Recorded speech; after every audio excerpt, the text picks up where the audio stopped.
지금 우리가 바로 2주차를 풀어봤으니까 3주차에서는 이제 한번 해설 들었던 거 아까 풀었던 내용에서 절대로 다시 틀리지 않겠다고 생각하고 최종 점검이라고 생각하고 열심히 한번 해보는 거예요. 네. 그리고 제일 중요한 건 답으로 확실하게 1번, 2번에 내용이 있으면 뒤에를 읽지 않는 게 굉장히 중요해요. 그쵸. 시간이 절약되는. 시간을 절약해야 되니까 그렇게 생각해주고 네. 풀어봐야 돼요. 네. 3주차. 3주차를 한번 풀어보는 거예요. 네. 자, 마찬가지. 네. 이제 적고 우리 40분부터 출발을 할 거예요. 네. 아까 얘기했다시피 계산 문제가 여러 개가 이렇게 나와 있다. 한 문제에. 네. 그럼 그건 웬만하면 풀지 말자. 네. 풀 수 있어도 풀지 말자. 네. 이제 40분부터 시작하는 거예요. 자, 한번 시작해보자. 네. 파이팅! 화이팅!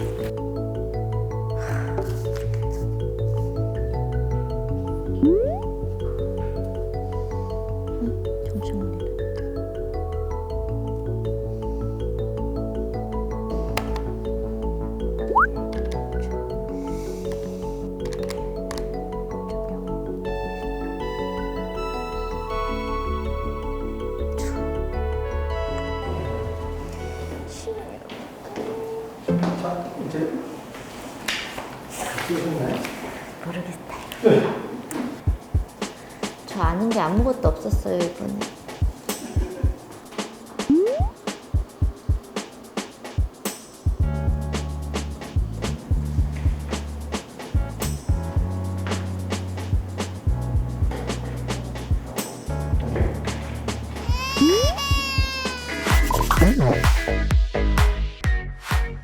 한번 볼까요? 1번부터 풀었는데 1번 맞췄고 그래서 뭐 2번도 마찬가지 3번에서는 여기선 좀 체크할 게 있어요, 정희 씨. 그러니까 이 문제가 틀렸어도 괜찮아. 이거는 이제 알면 돼. 그러니까 뭐냐면 가격은 수익률분의 수익률, 가격은 수익률분의 수익 기억나요? 네. 기억나죠? 네. 그래서 여기서 나온 식이 투자 가치는 투자자의 주관적 가치, 투자 가치는 주관적 수익률, 요구 수익률로 나눠준다 그랬죠. 네. 이게 기억납니다. 그래서 얘를 예상 수익을 나눠요. 얘로. 그럼 여기서 중요한 게 수익 환원법에서 가격을 높게 평가할 요인이 발생하면 수익률을 내려서 조정한다 그랬죠. 네. 그럼 내리기 위해서 뺀다고 그랬잖아. 네. 그럼 가격을 낮게 평가해줄 요인이 발생하면 얘는 올려야죠. 수익률을. 그럼 더해준다고 그랬잖아. 그래서 건물은 상각되는 만큼 가격을 낮게 평가해야 되니까 수익률을 올리기 위해서 상각률을 더했었죠. 네. 그런데 지금 보면 수익은 2천만 원이래. 2천만 원. 그러니까 2천만 원 그냥 집어넣으면 돼. 2천만 원. 근데 요구 수익률은 무위험률에 플러스 위험할증률 플러스 예상된 물가 상승률인데 지금 이 문제에 예상된 물가 상승률이 없고 예상 가치 하락률이 있죠. 응? 그래서 지금 주어진 내용으로 들어가 보면 무위험률 지금 얼마예요? 5%잖아. 국공채 이자율. 위험할증률 지금 얼마죠? 4%? 네. 여기까지 구했어. 네. 이제 얘만 별도로 판단해 주면 되는데 중요한 건 사는 시점에 봤더니 앞으로 가치가 하락할 거라고 예상이 된다면 투자 가치는 올라가야 돼요? 내려가야 돼요? 그럼 가치를 내려야 될 거 아니에요? 네. 그럼 요구 수익을 올려야죠. 그럼 올리기 위해서는 더 해야지. 가치 하락률을 1%만큼 여기다 1%를 더 해야 되는 거예요. 그럼 몇 프로예요? 10%지. 10%. 그럼 얘를 0.1로 나눈다는 얘기니까 한 자리 위로 올라가잖아. 그래서 답이 2억이라고. 그런데 만약 여기서 반대로 얘가 가치 하락률이 아니라 가치 상승률로 줬다면 사는 시점에 가치가 상승될 것으로 예상되는 건 투자 가치가 올라가야죠. 네. 투자 가치가 높은 거잖아. 그럼 요구 수익률을 내려야 되니까 얘는 빼야죠. 이때는. 그럼 그렇게 됐다면 1%를 빼는 거니까 얘는 8%로 적용을 해야 되는 거지. 0.08. 개념이 그렇게 달라진다. 그래서 여기서는 이 부분은 꼭 하나는 기억을 해두면 너무. 그 다음 8번을 틀렸는데 8번에서 봐요. 정윤 씨 봐봐. 이건 맞췄어야 돼, 실은. 지금 보면 임대료가 10% 인상됐다고 돼 있죠. 이게 주어진 변화. 그럼 반응된 변화가 수요량이 5% 감소했대. 그럼 주어진 변화 기준으로 반응된 변화가 더 커요, 작아요? 작아요. 작잖아. 얘를 우리는 뭐라고 했었지? 탄력. 비탄력적이라고 했었잖아. 그리고 수치는 0.5겠죠? 네. 1 기준으로 0.5배 변했으니까. 그러면 이제 첫 번째 1번. 임대주택 수요의 가격 탄력성은 탄력점임을 알 수 있다. X. 비탄력적이니까. 두 번째. A지역의 임차인들은 임대료 상승에 대해서 대체적으로 민감하다면 민감한 게 탄력적인 거라고. 이건 비탄력적이니까 민감하지 않은 거지. 그래서 X. 3번. A지역은 임대료가 하락하면 임대인은 총수익이 증가한다고 돼 있는데 얘 힘이 세요, 약해요, 수요가? 약해요. 약할 때는 윽박 질러야 돼, 아양 떨어야 돼? 빡질러. 윽박 질러야 돼. 근데 아양 떨었죠. 힘 약한 애한테 아양 떨면 힘만 빠지잖아. 그래서 X잖아. 그죠? 그리고 4번. A지역의 임대인은 임대료가 상승하면 임대료 상승하는 게 윽박 지르는 거죠. 네. 윽박 지르면 힘 약한 애한테 윽박 지르면 총수입 증가? 네. 맞잖아. 그러니까 지금 답은 4번인 거지. 그 다음 5번. A지역은 임대주택에 대한 대체재가 비교적 많은 편이다. 대체할 것이 많을수록 탄력적이다. 얘는 비탄력적이잖아. 대체할 것이 많은 편이 아니라 적은 편이겠지. 적은 편. 그 다음 11번. 11번 내용이 있는데 이건 맞췄어야 돼. 왜 맞췄어야 되냐면 봐봐요. 조윤씨. 내가 수업을 진행할 때 관리에는 크게 시설관리, 자산관리가 있다고 그랬어. 기업관리는 별로 중요한 게 아니었어. 그래서 시옷시옷, 지읒지읒. 우리 학교 테라피에서 했던 내용. 그러면 부동산 관리의 영역은 크게 세 가지로 쪼개는데 이 중에서 시설관리가 가장 중요하다. 우린 부동산은 무슨 가치가 제일 중요하다고 그랬어? 시설 가치가 중요해, 자산 가치가 중요해. 자산 관리가 제일 중요한 거지. 시설 관리가 제일 중요하다고 그랬으니까 1번이 틀렸지. 그죠? 기억하는 거야. 부동산은 뭐다? 자산이다. 자산 관리. 그 다음 2번. 시설 관리는 시옷시옷. 그래서 적극적 관리, 소극적 관리? 소극적. 소극적 관리. 이거 적극적 관리라고 나오면 X예요. 그 다음 3번. 자산 관리에 대해서 설명했는데 얘는 적극적 관리예요? 소극적 관리예요? 적극적. 적극적. 지읒지읒. 이거 바꿔서 문제를 낸다고. 실제 문제를 내면. 그리고 4번, 5번의 내용 그냥 읽어보면 되는 거고. 12번. 지대 이론에 대한 설명으로 타당하지 않은 것. 12번도 틀렸어. 이건 말이 안 돼, 진짜. 말이 안 돼요. 이런 거는 저 맞춰야 지금 돼. 모르겠어요. 나 못 외웠나 봐. 차이가 나니까 적게 받은 점마가 입 튀어나오네. 이거 기억나요? 네. 이거 기억나잖아. 그럼 차액지대설은 리카르도, 절대지대설은 마르크스, 입지교차 지대설, 티키넨. 입이 튀어나오면 입의 위치가 달라지고 상급지, 중급지, 하급지 절대적으로 똑같이 투입되는 건 생산비였고 생산비가 똑같이 투입 때도 비옥도의 차이에 따라 남는 것 잉여는 차이가 난다. 그래서 차액지대설에서는 지대는 뭐에 따라 차이가 난다? 비옥도. 비옥도 차이. 위치 문제를 따지는 건 입티였잖아요. 입티. 그러니까 지금 리카르도, 차익지대설 차이. 얘는 비옥도의 차이인데 위치의 차이라고 얘기했으니까 지금 얘가 틀렸지. 그러네. 이걸 못 잡아낸 거지 지금. 그 다음 2번. 마르크스는 점마. 그래서 토지 소유가 제일 중요하다고 그랬죠? 토지 소유로부터 절대적으로 지대는 발생한다. 소유라는 단어가 뜨면 무조건 절대지대설. 그 다음 위치 문제를 강조시킨 티넨의 고립국 이론이 굉장히 중요하다고 얘기했었고. 스미스 한 번도 본 적 없죠? 네. 이건 절대로 체크하는 게 아니야. 그러니까 처음 보는 건 답으로 체크될 가능성이 없다니까. 알겠어요? 네. 그게 문제푼 요령. 아유, 이거를 못 읽고 세상. 그 다음 티넨은 중심지로부터 거리 관계에 따라 지대의 차이 설명하는 입지교차 지대설 설명한 게 맞고. 그 다음 헤이그는 우리 과거 일제시대 때 막 들어가기 전에 헤이그의 특사 보냈죠. 네. 일본하고 마찰이 있으니까. 그래서 헤이그의 마찰 비용 이론 이렇게 기억하라는 얘기 했었잖아요. 그래서 어떤 한 위치가 있으면 그 위치에서의 지대와 수송비는 반비례하더라. 기억을 해두라는 얘기를 했었어요. 그 다음 13번.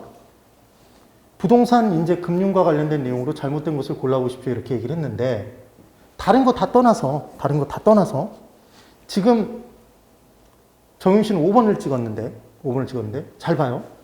3번의 리츠는 부동산 투자회사잖아. 네. 그럼 부동산 투자회사의 기본적인 개념은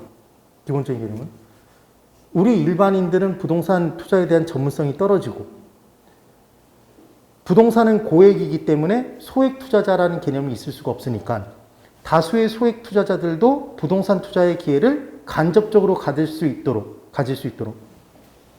부동산 투자회사의 주식에 투자함에 따라 부동산에 간접적으로 투자하는 방식이었잖아요. 지금 뭐라고 얘기했어?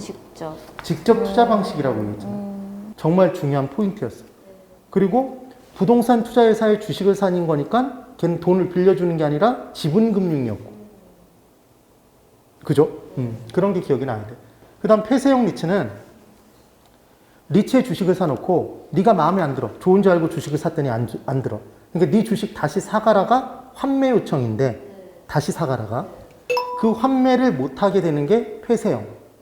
그럼 폐쇄형 리츠의 경우에도 주식시장에서 주식을 팔면 부동산을 부동산 시장에서 파는 것보다 주식 파는 게 더 빠를 거 아니에요. 그러니까 황금성은 더 높겠지. 그래서 지금 틀린 건 3번.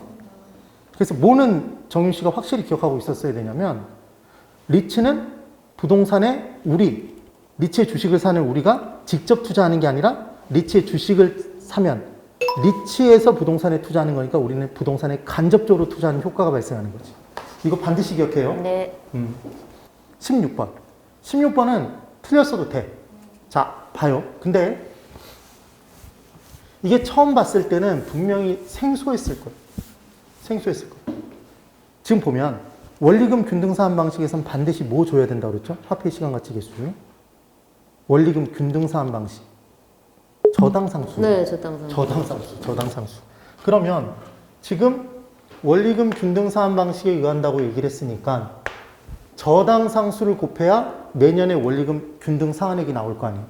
그래서 기억은 저당상수를 사용한다는 걸 알면 되는 거고 그 다음 니은 뭘 알아보라고 얘기를 했냐면 대출금의 미상환 잔금액을 알고자 한대. 그럼 얘는 잔금액의 계산이잖아요. 네. 그럼 덩어리 금액, 잔금액 계산할 때 우리 연금의 현가계수 사용했던 거 기억나요? 그래서 죽음의 T라고 얘기했을 때 연금의 현가계수였습니다. 일시불의 미래가치계수, 일시불의 현재가치계수, 일시불의 미래가치계수, 연금의 현재가치계수, 연금의 미래가치계수, 저당상수, 상환기금계수 이렇게 나와 있을 때 6개가 있을 때 죽음의 T로 이렇게 나눠져 있었죠? 절대로 못 건너간다고 그랬잖아. 그래서 6개를 3등분 내서 각각 둘이 역수였다. 이 둘 절대로 역수 아니었던 거 기억나야 돼요. 네. 그래서 연금끼리는 연금의 현가계수와 연금의 내가계수가 역수가 아니었어. 일시불끼리는 역수였죠. 그럼 저당이 사용된 순간, 저당 상수가 나온 순간 다른 계수가 사용되면 딱 하나밖에 없지. 그게 바로 뭐예요? 연금의 현가계수인 거잖아. 연금의 현가계수. 그래서 상환 비율 계산하거나 잔금 비율 계산할 때 연금의 현가계수 사용했던 거지. 얘가 기억이 나야 돼. 그러면 이제 우리는 지금 이 표에서 6개 계수의 수치를 쫙 준 거잖아요. 네. 여기 볼래요? 그러면 첫 번째로 저당상수 몇 년 빌린다고 그래 있어요? 10년. 10년 빌렸잖아요. 이게 저당상수 10년의 수치를 읽어줘야지. 0.16이죠. 예. 그래서 대출 금액이 전체 10억이었잖아요. 그래서 10억에 0.16을 곱하면 1.6억이 되는 거지. 그래서 지금 매년의 원리금 상환액은 이 둘 중에 하나겠죠? 네. 1.6억 중에 하나라고. 그럼 미상환된 잔금액을 구할 때는 이 1.6억에 곱하기 연금의 현가계수를 곱해주면 되는데 남은 연수가 몇 년 남았어요 지금? 6년 경과됐다고 했잖아. 네. 그럼 4년 남았잖아. 4년 남은 거잖아. 4년. 잔여기간이 4년이잖아. 그럼 연금의 현가계수 잔여기간을 곱하면 이게 잔금이란 말이에요. 응? 그럼 지금 표에서 연금의 현가계수 4년은 수치가 여기 있네. 3.16. 그래서 1.6에 3.16을 곱하면 얘가 수치가 5.056이 나오는 거죠. 네. 그래서 지금 정윤 씨가 화폐의 시간가치 계수가 조금 약해. 모르겠어요. 이 부분은 꼭 다시 들어야 돼. 왜냐하면 개론에서 수요의 변화와 수요량의 변화를 두 문제를 내는 경우가 없어요. 그 다음 아까 봤던 지대이론도 두 문제 내는 경우 없어, 거의. 그런데 화폐의 시간가치 계수, 지금 나온 이 6개. 이 내용들 갖고는 3문제, 4문제까지도 나온 적이 있어, 진짜로. 그래서 얘를 버려선 절대로 안 돼. 네. 모든 계산 문제의 기초니까.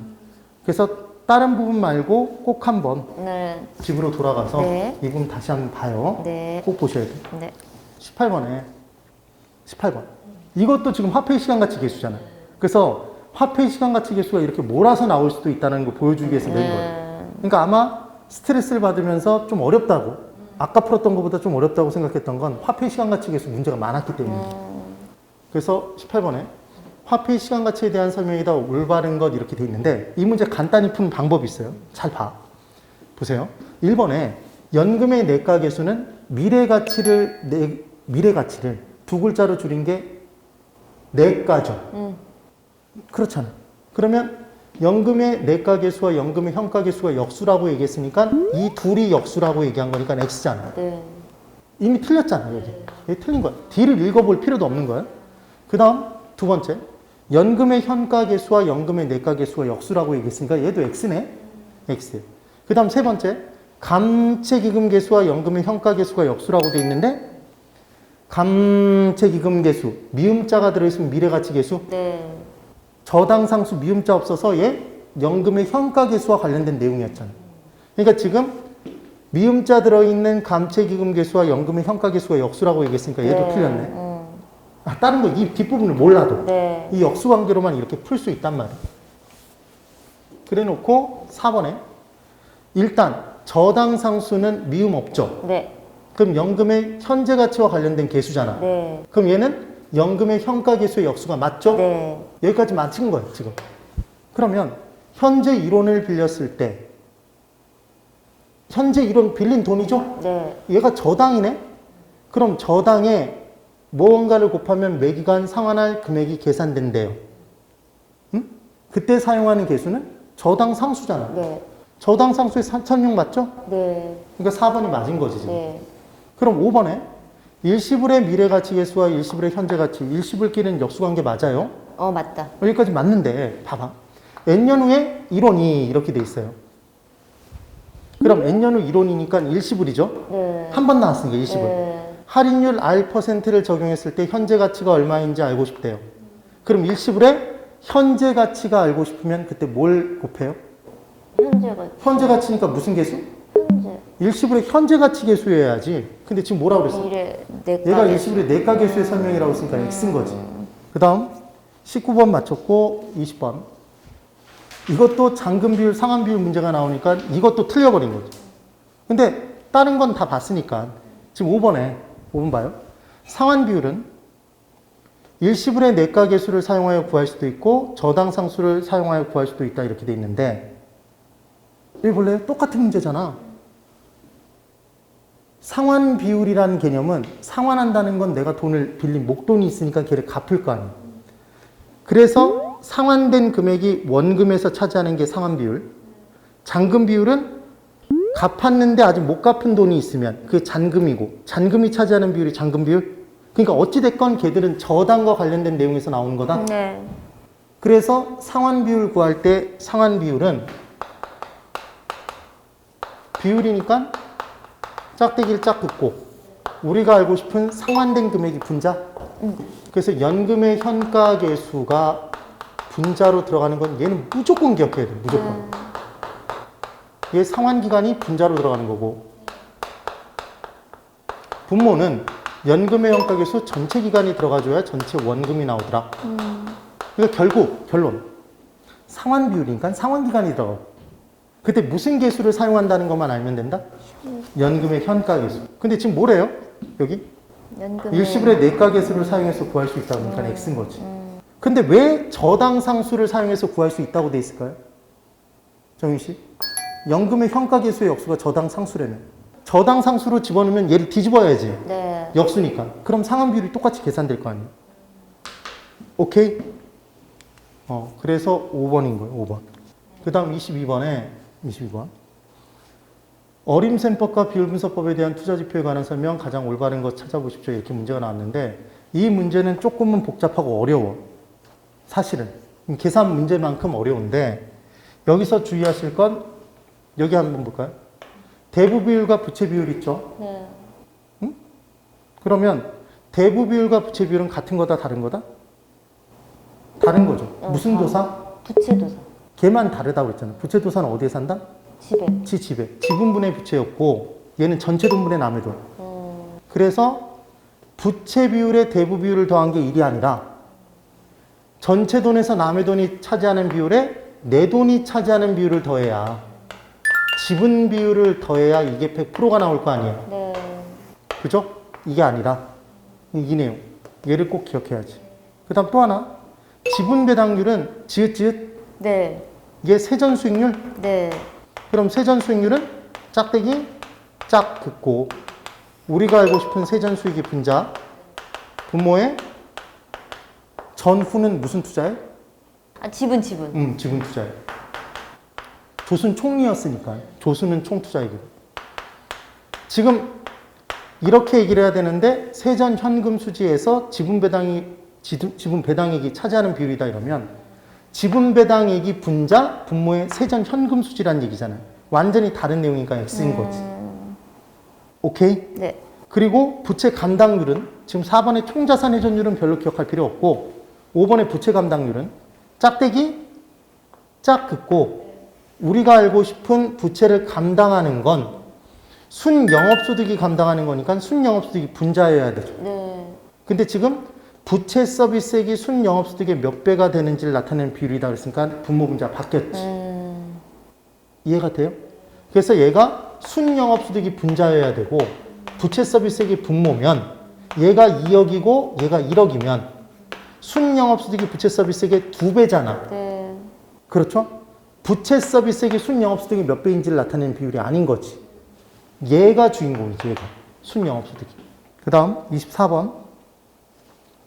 임대료 관련 정책 설명한 것. 적절하지 못한 것 이렇게 나왔어요. 그러면 여기서 포인트는 자, 이거예요. 5번에 우리 공급자는 공급 비용이 증가되면 자기 혼자 부담하고 싶어요? 떠넘기고 싶어요? 떠넘기고 싶어요. 누구에게? 수요자. 그때 떠넘겨지는 정도는 수요와 공급의 심해요. 상대적 탄력성이 크기에 따라 달라진다고 그랬죠? 그래서 힘이 약한 사람이 더 많이 부담, 네. 비탄력적일수록 더 많이 부담. 그럼 지금 주택의 공급 곡선이 완전 비탄력적이면 공급이 힘이 어마어마하게 약한 거죠. 네. 공급자가. 네. 그럼 전액 누가 부담? 공급자. 근데 전부 다 수요자에게 귀착된다 그래서 수요자가 다 부담한다 그랬으니까 X인 거지. 네. 정윤 씨가 굉장히 긍정적으로 푼 부분이 있어. 이게 실은 이 문제의 함정이었어. 5번까지 읽으면 5번이 틀린 게 정확히 보여. 근데 제가 판 함정은 뭐였냐면 3번이 함정이었어. 네. 이게 왜 함정이냐면 우리 아까 풀었던 문제를 생각해봐요. 임대료 보조는 임대료 보조금이죠. 네. 보조금 대주는 거잖아. 그럼 아까 직접적 개입, 간접적 개입? 간접적 개입. 여기 뭐가 보이니까? 직접적이 보이니까 얘 틀렸다고 그은 거야. 이 함정에 빠졌으면 그 내용을 알고 있다는 거죠. 근데 지금은 잘 생각해봐요. 여기에 직접적 개입 방법이라고 했어요. 직접적으로 지급해 준다고 그랬어. 직접적으로 지급. 지금 보면 임대료 보조 정책이라는 것은 저소득층에게 직접적으로 돈을 대주는 건 맞잖아. 네, 그러네요. 이게 함정이라고. 이해가 되죠? 네. 그래서 딴 거 찍었으면 그랬을 텐데 아주 잘 찍었어. 그래도. 그래서 25번, 26번을 다 맞췄고 27번에 프로젝트 파이낸싱 이거 맞췄어요. 아, 이거 아까 한참 보고 왔는데 하나도 기억이 안 나. 프로젝트 파이낸싱은 사업 자체의 미래 수익성을 담보로 제공하고 돈 빌리는 거잖아요. 네. 그러면 프로젝트 파이낸싱을 누가 빌리냐면 개발회사가 개발 사업 진행할 때 돈이 부족하니까 이 개발 사업 진행하면 돈이 얼마만큼씩 들어올 거니까 미래 수익이 그거 믿고 돈 빌려줘. 이게 프로젝트 파이낸싱이란 네. 말이에요. 그럼 지금 프로젝트 파이낸싱은 사업자의 신용이나 물적 담보를 대출로 담보로 제공하고 대출을 받는 것이 아니라 사업의 수익성을 담보로 자금을 조달하는 것까지 정확하게 퍼펙트하게 맞았는데 지금 그게 좀 헷갈렸어. 걔를 빌려서 개발해서 공급하는 거잖아요, 시장에. 그러니까 공급자 금융이지. 맞아요. 수요자 금융, 소비자 금융이 아니라 이걸 딱 바로 잡아냈어야 되는 거예요. 그리고 프로젝트 파이낸싱 적용할 때 사업주가 마음대로 돈을 빼가면 안 된다고 그랬죠. 네. 사업 자체와 사업주를 분리시켜 놨기 때문에. 그래서 망했을 때도 사업주에게 소구할 수 없다고 그랬잖아요. 그러면 사업 자체 계정이 별도로 있어서 에스크로우 계정을 형성해서 그 돈을 마음대로 못 빼나가게 만들었다. 네. 그게 제일 중요한 포인트. 그래서 사업주가 먼저 이익을 배당받는다 그러면 걔는 X였고 이자 지급 다 하고 사업 비용 다 드리고 남는 게 있으면 이익으로 가져가는 것. 그 내용까지 꼭 기억을 해놔야 돼요. 그 다음 28번 맞췄어야 돼. 자, 28번이 이게 직접적 개입, 간접적 개입 물어본 문제였는데 아예 대놓고 지금 뭐라고 얘기를 했냐면 여기 다 가르쳐줬어. 수요자 및 공급자 역할을 적극적으로 담당하는 게 직접적 개입 수단이래. 네. 그게 아닌 걸 찾으래. 그럼 토지 비축 제도는 토지 은행 제도였죠. 미개발지를 미리 사들였잖아. 수요자. 공급할 일이 발생하면 공급해 주죠. 수요자 공급자 역할을 했으니까 직접적 개입. 직접적인데 왜 저걸 지금? 공영개발, 정부가 직접 개발해서 공급해 주잖아. 공공임대 보유제는 공영개발한 다음에 보유하면서 임대 공급하는 거란 말이야. 그럼 얘도 임대해 주는 것도 공급이잖아. 네. 공공임대택 건설 공급 정책, 지금 건설해서 공급해 주잖아. 네. 정부가 직접. 직접적 개입이죠. 그럼 지역지구제는 토지 이용의 규제잖아. 세 가지 중에 이게 직접적 개입 아니죠. 네. 대표적인 토지 이용의 규제였잖아요. 규제. 오케이? 그래서 3번이 틀린다. 직접만 보고서 이거를 단박에 1번으로 찍어버렸네요. 직접적 개입 수단 찾는 걸로 알고? 그랬던 것 같아요. 그럴 수 예. 있어. 그래서 아까 교수님 이 전 거 말씀하실 때 토지 비축 제도가 직접적이라고 그랬잖아요. 맞아요. 그래서 그거 딱 생각나서 그래버렸어. 훌륭하네요. 그 다음 29번 맞췄고 30번에 부동산 마케팅. 기억이 하나도 안 나 이 부분이. 마칠 때가 됐어. 그래서 자 보면 지금 옳은 것을 찾아라 이렇게 돼 있는데 마케팅 전략의 3차원이라고 그래서 얘는 무조건 여기서 마케팅이 나오면 여기서 나온다고 그랬어. 시장점유 마케팅이 있고 고객점유 마케팅이 있고 관계 마케팅이 있었는데 관계는 누구랑 맺고? 기존 고객, 소비자라고 얘기하면 안 되지. 기존 고객. 그 다음 고객점유 마케팅은 고아? 아예 기억을 못하네. 네. 이거는 아이다의 원리. 그래서 시아, 고아, 관아, 고아가 제일 말이 된다고 MM. 응? 그 다음 시장 점유 마케팅, 시장 점유율이 3표 차 나면 뭐가요? 재판가요. 기억이 아예 안 나요. 재판가요. 맞아. 세표차 나면 재판가요. 그래서 STP 전략이었고 얘 4P 믹스 P자로 시작하는 4가지 제품, 판매 촉진, 가격, 유통. 응? 그 내용. 그래서 4P 믹스 이렇게 나눴었고 공시법 선생님을 만나면 공시 수고 이렇게 해주라고 그러죠. 그래서 얘는 시장 점유 마케팅 공급자 중심 마케팅 전략, 고객 점유 마케팅 수요자 중심 마케팅 전략. 오케이? 그 다음 기존 고객과의 관계를 유지시키는 건 브랜드를 가지고 유지시킨다 그랬죠. 그래서 우리가 어떤 옷을 입었을 때 착용감이 좋고 만족도가 높았으면 그 브랜드만 찾잖아. 그러면 지금 내용에서 보면 뭐가 틀렸는지를 바로바로 잡을 수 있어야 된다.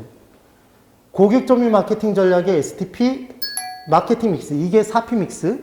또 다른 표현. 그럼 SSSS 이렇게 외우라고 그랬는데 SSSSS 시오시오 4P 믹스 시오시오 시장 점유 마케팅. 고객 점유 마케팅이라고 그랬으니까 X고. 네. 두 번째 시장 점유 마케팅 구매자 중심. 구매자는 수요자. 수시니까 X지. 공시법. 공급자 중심. 그 다음 고객 점유 마케팅 전략 판매자 중시라고 돼 있는데 이 판매자면 공급자잖아요. 공고가 아니라 수요자 중심의 마케팅 전략. 외워줘야 돼 진짜로. 얘는 절대로 틀리면 안 돼. 그 다음 4번 주택건설업체의 관계 마케팅 전략, 브랜드 이용. 맞잖아. 4번이 맞는 거지. 그 다음 5번. 수요자 집단은 절대로 차별하면 된다, 안 된다? 안 된다. 세 분 오셨다고 표현해야 된다? 그래서 수요자 집단별로 여기 나와 있죠. 세 분하고 세 분된. 이게 세분화 전략이지. 세 표 차이, 세. 그래서 나눠진 시장에서 자기가 들어갈 시장, 타겟을 정하는 게 타겟팅. 그러니까 설명이 틀렸죠. 지금 정윤 씨가 지금 마케팅은 아예 못 봤어요. 아예 지금 잘 모르고 있어. 네. 근데 절대로 포기하면 안 돼. 이것만 알면 마케팅 프로. 우리 그 합격 테라피에 MM으로 자세히 적어놨어. 네네네. 적을 필요도 없어. 네. 아니 그래도 혹시. 네, 거기 있어. 찾으시면 돼요. 네. 꼭 봐야 돼. 그 다음 31번 맞췄고. 이거 때렸어요? 때려 맞힌 것 같아. 이거 틀리라고 낸 문제였거든. 아. 그래서 여기 봐봐요. 감정평가에서 시장 추출법이라고 얘기를 하면 대상 부동산이 있는데 이것과 비슷한 것을 찾아서 얘가 10억이니까 너도 10억. 이게 시장에서 찾아낸다 그래서 시장 추출법. 유사한 부동산에서 찾아내는 거예요. 그럼 대체의 원칙은 그렇게 찾아낼 수 있는 이유는 이 부동산과 이 부동산이 대체관계 성립. 경쟁이 이루어지니까 비슷한 가격 수준 형성. 그러니까 찾아낼 수 있겠죠. 거래 사례 비교법, 유사 부동산, 사례 부동산에서 가격 찾잖아. 환원율 구하는 방법, 시장 추출법. 우리 그래서 유사한 부동산 찾아서 그 유사 부동산의 거래 가격, 임대 수입 가지고 수익률 구했던 것. 그 내용. 환원율 구할 때. 감가 수정 방법 중 간접법은 유사한 부동산으로부터 뽑아내는 거예요. 그런데 관찰감가법은 대상 부동산 자체를 째려보고 얘 많이 달았네, 많이 까고 적게 달았네, 적게 까는. 네. 주간의 갭이 심한 방법이었죠. 그럼 유사한 부동산을 째려봐요, 대상 부동산을 째려봐? 대상 부동산 째려봐야 되잖아. 그러니까 이건 유사 부동산에서 끄집어낸 내용과 아무런 관련이 없지. 잘 때렸네. 그런데 실제 시험장에서도 이렇게 때려 맞힐 수 있어요, 사실은. 그래요? 그럼. 그 다음 32번은 약간 생각이 필요한 이거 문제였어요. 난 진짜 아예 모르겠어요. 이거는 어떻게 푸는 거냐면 실은 이런 문제가 또 나온다. 그럼 이렇게 푸는 거예요. A가 있고 B가 있고 C가 있어요. 그럼 먼저 주어진 대로 보는 거예요. 수익과 위험을 가지고 우리는 둘을 비교해서 투자 결정을 내리는데 문제가 어떻게 되어 있냐면 A와 B는 표준 편차. 표준 편차가 위험이죠. 네. 위험이 같대. 그럼 위험을 그냥 같은 걸 집어넣어 주는 거예요. 그냥. 수치를. 각각 5%로. 근데 A가 지금 평균이 높대요. A 투자하는. 그럼 A 투자한의 평균을 10%, 얘는 8% 이렇게 넣어주는 거지. 지금 주어진 대로. 수치만 집어넣어 본 거야. 그러면 동일 위험이죠. 수익이 얘가 크잖아. 그럼 얘 안 하죠. 네. 지배 원리. 지배 원리. 그러면 이제 B와 C를 비교했는데 C는 B와 수익이 같대. 평균이 같다고 돼 있잖아. 그럼 얘를 8% 적어야 되겠죠? 응? 네. 그런데 위험이 더 낮대요, C가. B보다. 그럼 얘는 3% 적어주면 되잖아. 2% 적어도 되고. 이렇게 적어 놓으면 이 둘을 비교하면 동일 수익에서 위험이 더 얘가 작으니까 위험이 큰 애를 지배하겠죠. 그러니까 어차피 B는 지워진다고. 네. B는 채택이 안 되는 거야. 근데 A와 C를 비교했더니 A가 수익도 더 크죠? 네. C보다. A가 위험도 더 크죠? 네. C는 수익도 작고 위험도 작잖아. 한 놈이 한 놈을 지배하지 못하니까 우리는 이 둘 중에 하나를 선택하겠지. 위험을 좋아하는 사람은 A, 싫어하는 사람은 C. 이게 답은 4번입니다. 한 번의 응용 문제, 얘는. 그 다음 33번. 입지 이론에 관한 설명 중 옳은 것을 골라보래. 옳은 것을. 그런데 지금 이제 이 부분에 몇 번을 체크를 했냐면 3번. 3번을 체크를 했는데 자 봐요. 3번 뭐라고 얘기를 한 거냐면 배버의 최소 비용 이론에서 최소의 운송비 지점보다 다른 지점이 노동비가 저렴하대. 노동비가. 그래서 체크를 해보자면 이 얘기예요. 등 운송비선이라는 게 있는데 얘가 최소 운송비 지점이에요. 얘가 A점이야. 그런데 이 점에서 한 칸씩 넘어가면 10원씩 비용이 수송비가 증가한대요. 수송비가. 그런데 이제 이 점으로 지금 이 B점이 있는데 이 B점으로 이동이 되면 A점에서 B점으로 이동이 되면 노동비가 A 지점에 있을 때보다 얘가 30원만큼 절감된대. 응? 그런데 지금 몇 칸을 더 가요? 얘를 기준으로 하나, 둘 간 거잖아. 네. 그럼 수송비는 얼마가 증가하는 거예요? 최소 지점을 기준으로 20원만큼 증가한 거죠. 그럼 B 지점으로 가면 노동비는 30원 절감되고 수송비가 20원 증가되면 옮긴 만큼 10원만큼 절감되죠, 비용이. 네. 그럼 옮겨야 돼요? 옮기지 않아도 돼? 옮겨야 돼. 옮겨야 되잖아. 근데 지금 이 문제에서 뭐라고 했냐면 최소 운송비 지점보다 다른 지점이 노동비가 저렴해서 노동비가 절감되는 부분이 운송비 증가율보다 큰 경우, 지금 이 경우잖아. 그때에도 최소 운송비 지점, A 지점에 그대로 있어야 된다고 얘기한 거지. 그러니까 A, X죠. 응? 충분히 나올 수 있는 문제, 얘는 진짜로. 못 읽겠더라고요. 그래서 지금 3번이 틀린 거를 잡아놔야 되고, 3번을 지금 맞았다고 한 거잖아요, 지금. 4번에 허프의 확률적 상권 모형을 이용하면 매장의 규모 요인, 거리 변수 등을 통해서 시장 점유율을 추정할 수 있다. 우리 확률 모델에서 정했었잖아요. 그때 계산된 건 실제적인 매상고가 아니라 이론적인 매상고요. 그래요. 그 다음 34, 35, 36, 37을 다 맞췄어. 그래요? 34번 때렸고요. 34번은 만약에 나오면 맞춰야 돼요. 네. 정윤 씨 이거 기억나요? 세모 승수는 네. 뭐분해? 세모 저기 분의 저기. 세모 분해 투자액이었잖아요. 네. 그래서 조 순이면 총 투자액, 전후면 지분 투자액 네. 이렇게 했던 거. 네네. 그런데 지금 이 내용대로 들어가 보면 이게 무슨 승수 구하래요? 경제 기반 승수. 기반 승수를 구하라고 돼 있잖아. 경제 생략. 기반 승수 구하라고 돼 있잖아. 그럼 기반 승수는 뭐 분해? 기반 분해. 총 아니면 지분이니까 얘는 비기반 인수가 아니라 총 고용 인수가 들어가는 거지. 이렇게만 집어넣어주면 된다고 그랬어. 그럼 기반 몇 명이에요? 40만 명. 40만 명? 총 고용 인수는 이 둘을 더해야지. 지금 좋네. 100만 문제. 명. 100만이라고. 그럼 100을 40으로 나누면 2.5. 오케이? 이렇게 풀어주는 거야. 꼭 네. 얘도 기억을 해놔요. 이게 다 어디 있는 거냐면 합격 테라피에 다 있는 거예요. 38번에 거래사례 비교법 유의사항 이렇게 얘기를 했는데 여기서는 딱 한 가지만 기억해요. 우리 비교한다 그랬을 때 정윤 씨 봐요. 비교한다 그러면 생판 다른 것 비교해요? 비슷한 거 비교해요? 비슷한 거. 비슷한 거. 그러면 비슷한 게 아니라 아예 똑같으면 어떤 비교도 조정도 필요 없는데 비슷한 거면 얼마만큼 비슷한지 수치 보정해 줘야 되죠. 그게 우리가 했던 사시찌개잖아. 응? 네. 그래서 사정 보정. 사정이 있으면 사정 보정해 주고 시점이 다르면 시점 수정해 주고 지역이 다르면 지역 요인 비교해 주고 개별 요인 다르면 개별 요인 비교했죠? 네. 이렇게 곱해 줬었잖아. 거래 사례 부동산 가격에. 그런데 생각해 보면 그럼 사례 부동산은 시장에서 아무거나 잡아내면 돼요? 비슷한 거 잡아내야 돼? 비슷한 거. 대상 부동산과 비슷한 거. 그래서 특별한 사정이 개입되지 않은 사례여야 되는데 사정이 없는 상태로 보완하고 수정할 수 있으면 걔를 채택할 수 있다는 거고 시점이 유사해야 되는 거고 기준 시점과 그러니까 지금 2020년도 가격 구할 때 1980년도 가격을 가지고 비교해주면 안 되잖아요. 네. 그래요.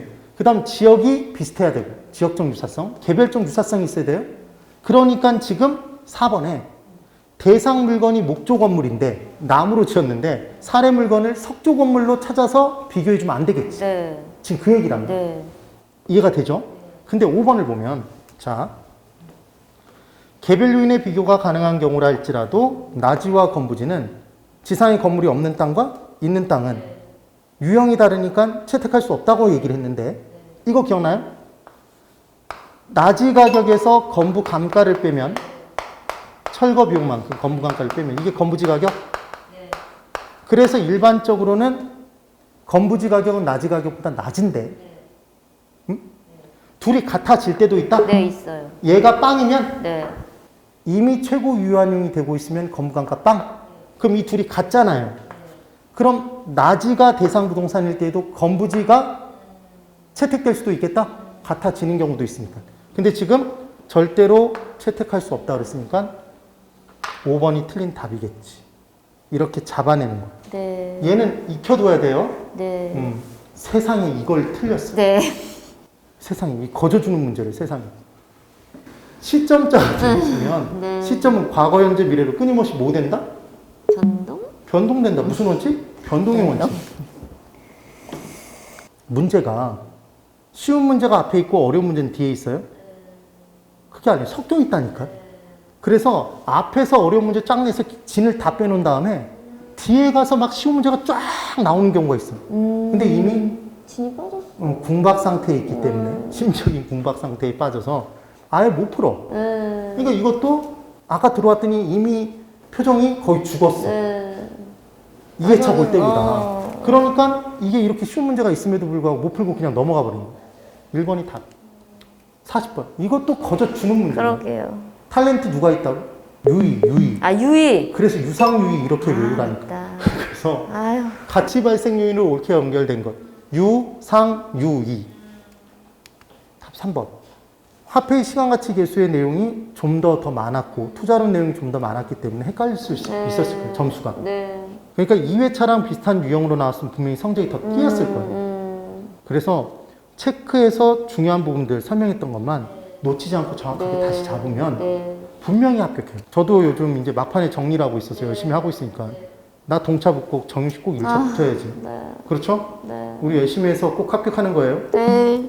화이팅! 파이팅. 네, 오늘도 고생 많으셨습니다. 감사합니다. 여기까지. 네.